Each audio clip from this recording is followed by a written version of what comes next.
रुपये तर काय प्रॉब्लेम आहे. आणि तिसरी गोष्ट म्हणजे मुळात माझी अपेक्षाच नाहीये ना मी लॉटरी जिंकीन का हरीन. मला मजा येते ते नंबर मॅच करताना बिल्टअप होत जाणाऱ्या टेन्शन मध्ये.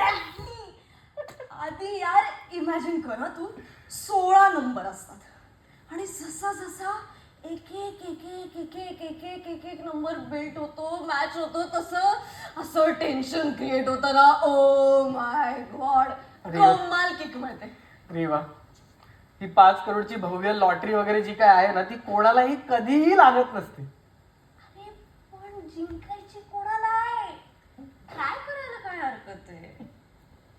तेव्हा काय करू ग मी तुझं.